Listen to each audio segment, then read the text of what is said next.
E pra variar, tô eu aqui com mais um grande sucesso do tio Dan Brown, logo depois da vinheta.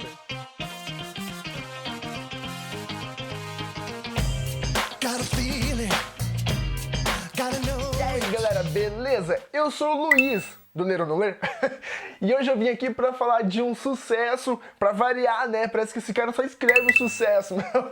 É o do Dan Brown, chamado Inferno. Na verdade, esse daqui foi o último livro lançado pelo Dan Brown. Eu acho que ele foi lançado faz uns 2 anos, mais ou menos. Acho que foi mais ou menos isso, né? E cara, assim, pra variar, foi um sucesso. Por mais que tem gente que fale mal, por mais que tem gente que fale bem, cara, não tem como negar. Os livros do Dan Brown, eles são sempre um sucesso. Não tem que você faça assim, mas ele tem uma fórmula pronta, mas os livros são bons, cara, são bons. Ele atinge a maioria das galera, ele atinge a maioria das pessoas da massa ali, leitora. E por mais que seja uma leitura totalmente mastigadinha, cara, você fica preso ali, imerso ao livro. Cara, o que vai acontecer? Meu Deus! O mundo vai acabar!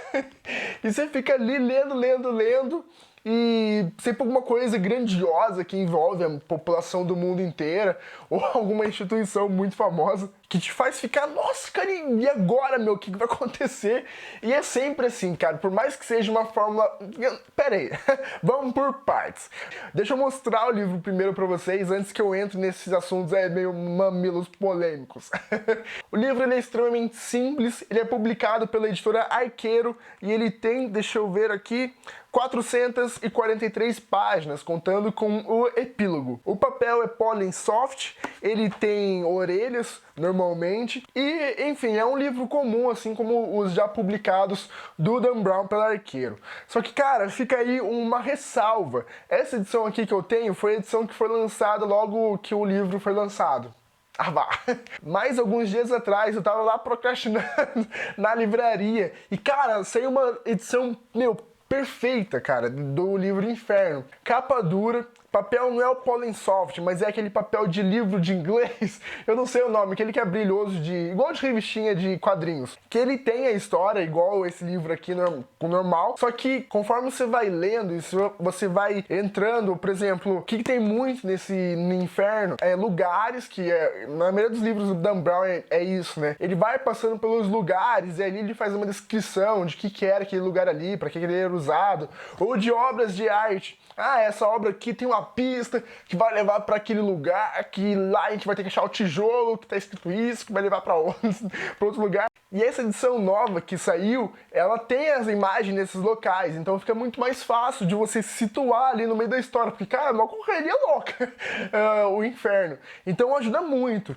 Quando eu tava lendo, eu ficava com o celular direto do lado, porque falava, é a ponte não sei das quantas de Veneza. Aí assim, embora a descrição do Dan Brown seja muito boa dos locais, ele descreve perfeitamente, é sempre legal você pegar e ver como que é a imagem. Inclusive aqui que ele fala de diversas basílicas pelo mundo inteiro, e você fica imaginando como que é aquelas basílicas, aí você poder ver aquilo, cara, dá um outro tom totalmente diferente pra história. Então minha dica, inclusive, se você pretende ler Dan Brown também, mas se você pretende ler Inferno, é que você fique ali com o celular ou com o tablet do lado, pra cada monumento, ou cada local, ou cada obra de arte que ele citar no livro, você ir lá e pesquisar essa obra de arte e ver realmente como que ela é. O legal é você estar ali acompanhando junto com o Robert Langdon as pistas e tudo mais sobre os mistérios envolvendo Inferno de Dante.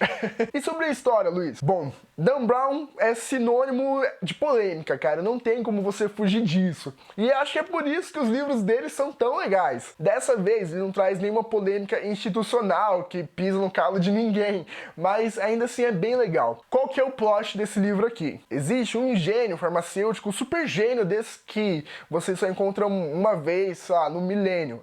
E o cara, ele é foda. E ele faz parte de uma galera chamada transhumanista. Eu, pessoalmente, nunca tinha ouvido falar dessa galera aí antes de ler Inferno. O que essa galera galera acredita que a humanidade ela vai evoluir tanto e vai chegar a um ponto que nós mesmos vamos influenciar na nossa evolução, que nós vamos mudar os genes que nós queremos para acelerar essa nossa evolução, tornar a gente mais inteligente, mais forte, mais saudável e tudo mais. Só que tem um problema. Esse cara, ele acredita que a gente não vai chegar lá nesse ponto de nós mesmos podemos controlar a nossa evolução por um simples motivo. A população da Terra está crescendo desenfreadamente. E esse cara, ele acha que vai chegar num ponto que vai ter tanta gente que não vai ter comida, não vai ter água, não vai ter remédio, que a humanidade vai entrar em colapso antes de atingir esse ponto de evolução. Então ele acaba fazendo algumas coisas ali meio sei lá, pra tentar reverter isso. Vocês vão ler conforme for passando o livro. O interessante de Inferno é que, como sempre, mais uma vez, é uma aventura do Robert Langdon, o nosso querido protagonista, professor de Harvard, de História da Arte, que a gente já conheceu nos outros livros. Esse programa já passou pelo Símbolo Perdido, pelo Código da Vinci, por Anjos e Demônios. Mas a gente começa com o Robert Langdon, num hospital, internado, porque, cara, ele levou um tiro, e ele não perdeu a memória, ele não sabe porque que ele ficou, da onde que ele surgiu, quem era ele, até que ele descobre que tem várias pessoas querendo matar ele. Também, né, levou um tiro.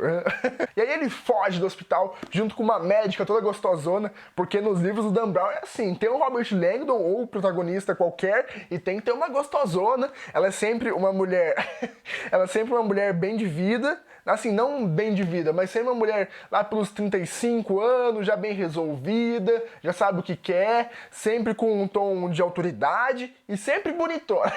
Mas, enfim, essa mulher, a doutora Sienna Brooks, ela acaba ajudando o Robert Langdon, eu ia falar o Dan Brown, ela acaba ajudando o Robert Langdon a fugir desses assassinos que querem matar ele e a descobrir o que estava acontecendo e por que o Robert Langdon acabou perdendo a memória. E aí é aquela coisa meio assim, ele relembra uma coisinha de nada, aí eles vão para uma pista que vai e leva outra pista, e aí ele relembra mais um pouquinho, dá um flashback, aí que leva outra pista, e aí ele vai nesse joguinho até chegar no final do livro, que eu pessoalmente gostei muito, cara, é muito legal.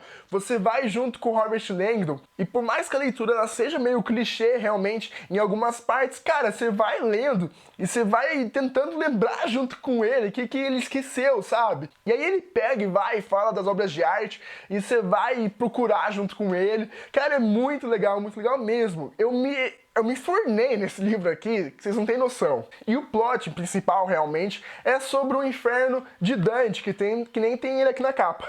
Porque esse farmacêutico fodão, ele faz uma coisa bem foda, o nome dele é Zobrist. Zobrist, acho que é assim que se fala, sei lá. E ele faz uma parada meio caveira, assim, pra humanidade. E ele era um grande fã da Divina Comédia. Então, assim, todas as pistas que ele deixa pro Robert Langdon e que o Robert Langdon acaba encontrando no meio do caminho é relacionado à Divina Comédia e ao inferno da Divina Comédia de Dante. Então, assim, é aquelas coisas de livro de Dan Brown. É uma correria frenética que você fica enfurnado ali, com seus clichês, é claro, mas você fica enfurnado e você quer acabar sabendo o que vai acontecer no final. O final, ele é surpreendente. Na verdade, ele não me surpreendeu tanto. Eu já estava esperando alguma coisa mais ou menos por aquela linha que ele fala. Mas eu achei que o livro foi tão legal, cara. Ele me prendeu tanto a atenção que o final valeu pelo livro inteiro. Eu acho que principalmente pelo jeito que o Dan Brown escreve os seus livros. Por mais, de novo, já falei acho que pela 20ª vez aqui sobre a fórmula pronta do Dan Brown, mas, cara, é uma fórmula muito legal. São capítulos pequenos que sempre deixam um mistério pro próximo capítulo ou alguma coisa que te deixa muito curioso. Então, cara, você sempre vai querer ler, você sempre vai querer saber o que vai acontecer lá na frente. Por isso que você acaba lendo tão rápido Inferno. Eu li... Cara, nem sei em quantos dias, mas eu li muito rápido, eu praticamente devorei ele. Tem muita gente que reclama do Dan Brown porque ele dá tudo mastigadinho, ele explica tudo, totalmente detalhado para a pessoa, e tem aquele lance que a pessoa já sabe uma coisa, fala para outra pessoa que também já sabe aquela coisa, só para explicar para o leitor o que está se rolando ali. Mas, cara, eu acho que é muito legal. Ainda assim, a gente faz uma viagem excepcional por Veneza, por Florença, pela Itália de uma maneira geral, por Istambul, cara. Eu nem sabia que Istambul era tão legal assim. E cada coisa que aparece, ele vai lá, explica um pouquinho e tudo mais. Então eu acho muito legal isso. A gente sempre acaba aprendendo alguma coisa, por mais que seja alguma coisa bem rala, a gente sempre aprende alguma coisa com os livros do Dan Brown. E justamente é isso, muita gente reclama disso, dessa coisa mastigadinha. Já eu gosto muito, porque quando eu pego alguma coisa tipo Dan Brown pra ler, cara, eu não quero pegar alguma coisa que eu vou filosofar e eu vou precisar pensar. Cara, se eu quero ler alguma coisa que eu vou precisar pensar, eu pego meu livro de cirurgia e leio, de fisiologia. Eu não quero pensar pra ler, pelo menos na minha concepção. Quando eu pego um livro de literatura, eu quero entretenimento. Na maioria das vezes é isso, cara. Eu quero entretenimento. E é justamente isso que o Dan Brown me proporciona. E é por isso, cara, que ele é um dos meus leitores, eu ia falar, um dos meus escritores favoritos. Ainda assim, Inferno não foi meu livro favorito dele. Eu acho que, cara, ponto de impacto, tá lá em cima. Vai ser muito difícil alguém tirar o posto de ponto de impacto, principalmente por se tratar de um tema que eu gosto. Mas Inferno foi muito legal, cara. Eu recomendaria esse livro aqui para qualquer um, sem peso na consciência. É uma literatura espontânea, é uma literatura fácil de entretenimento, mas que ainda assim vale muito a pena. E eu acho que por enquanto é só, galera. Coloque aí nos comentários as suas opiniões sobre Inferno e sobre Dan Brown de uma maneira geral, se vocês gostam ou não gostam desses livros mastigadinhos, assim, de entretenimento. Eu pessoalmente gosto bastante e vou continuar lendo assim que o Dan Brown lançar o próximo, já tô comprando. E é isso, espero que tenham gostado do vídeo e até... quem já leu Inferno, fica aí pro momento spoiler, na qual eu falo minha opinião sobre o final e tudo mais, e sobre as reviravoltas ali do mundo da OMS. Por enquanto é só e tchau!